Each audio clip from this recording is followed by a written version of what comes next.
Okay, so we finished the 16 attributes. And according to the Prasangika school, the true path is the wisdom directly realizing emptiness. According to the Pali tradition, the true path is the Eightfold Path. And so I thought to explain that briefly so that we have the view of multiple traditions here. I think that's only fair.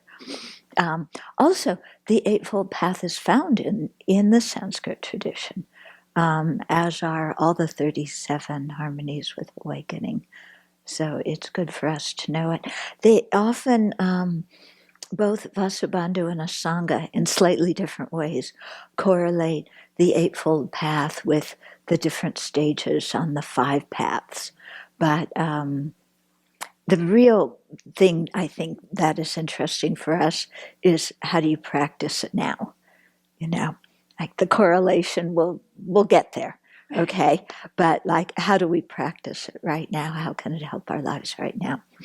So we start with right view, and here, actually, we start with right view. We go through to the 8, and then we come back again to the right view at the end, because it has 2 slightly different meanings. Yeah, but here at the beginning, the right view especially is of karma and its effects. Yeah, because if we're going to practice, if we're going to create the causes for happiness and abandon the causes of suffering, as I always say, first thing is we got to stop being a jerk. And so that means keeping good ethical conduct. And to do that, we need to know about karma and its effects. So that, excuse me, the right view there is the correct view about karma and its effects. You know, not some kind of childish view like you hit me and so I'll hit you back in a future life. You know, I mean, often karma is explained in a very simple way. I think for people who, you know, in ancient times were not educated or have sophisticated ways of thinking, um, you know, but to really understand that properly with, you know, because karma is not constructed in concrete, it's not solid, it's quite malleable, because it's a dependent phenomena, but we have to know how to work with it. You know, what are the conditions for a complete transgression? What are the effects that a complete action brings? What are the effects that a partial action brings? What conditions make a karma heavy? What make it light? So knowing all these kinds of things, then it gives us some background with which we can lead our life. Yeah. And so that's the first thing, having that right kind of view. And having a right view of karma and its conditions also, you know, to have that, or karma and its effects, to have that, we can't really hold the idea of a creator. Yeah, because if there's a creator and everything happens according to the will of the creator, yeah, then you may have some idea of your actions bringing effects, you know, according to the commandments that the creator set out. And that resembles the Buddhist idea of karma and its effects, but it's not exactly the same.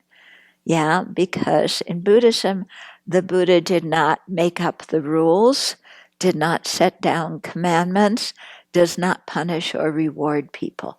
With a creator, you know, the idea is that the creator set things up, manages everything, could possibly override it. Yeah, in Buddhism, the Buddha cannot override our karma. Yeah, they say that the influence of the Buddha and the force of our karma are equal. So, you know, we have to have some merit or something else on our side in order to push beyond a ripening of negative karma. Okay, so to really, this kind of view, the larger world view of Buddhism is actually implied behind that whole, behind knowing the system of karma and its effects. Okay, so that's quite important to understand, and to really believe, that our actions create the circumstances and the feelings that we have and experience. We often talk a lot about it, but, do we really believe that? Now, when we sit down to eat lunch today, do we think, like our first line, I contemplate all the causes and conditions and the kindness of others by which I have received this food. Yeah. What's next?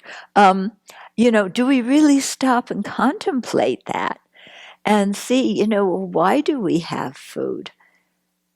Yeah, it's because not only of the conditions that other sentient beings created, but also the fact that we were generous in previous lives, and probably shared food with others in a way that was not stingy or miserly or expecting some return.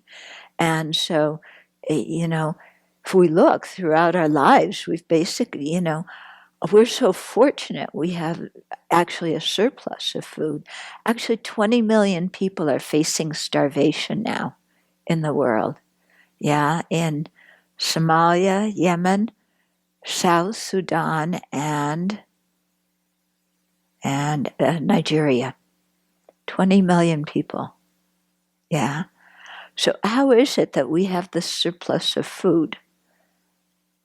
Yeah. It definitely isn't fair if you just look at it according to this life, is it? And so we have it because, we created the cause. But that doesn't mean we're always going to have food, because the causal energy is impermanent. It lasts so long and then it ends. And so if we have an understanding of karma, we realize that if we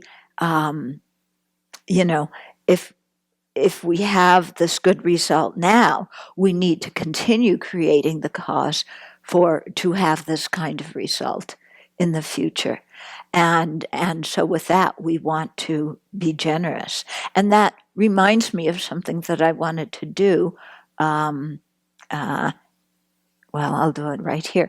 But because at the community, we always do things with consensus of the community. So I thought regarding this famine that we could make a $500 donation to Buddhist Global Relief for food. Does the community agree? Okay. Because, you look at the situation, and I mean, first of all, compassion for others, but second of all, also to create the merit that we need so we can continue to be able to practice. Yeah. Okay, so that's the first of the Eightfold Path, and we will continue on. But try and keep karma and its effects in your mind. Uh-huh. And it's so helpful, because when we experience, if we really have that, when we experience good things, we don't take them for granted. When we have bad experiences, we don't bellyache, But, I think the whole idea of karma is what gives us the ability to make whatever we experience meaningful, instead of feeling like victims of our life or victims of other people or whatever. But we can learn from every experience when we consider that things are created by causes and conditions, and our present actions are the causes and conditions for future experiences.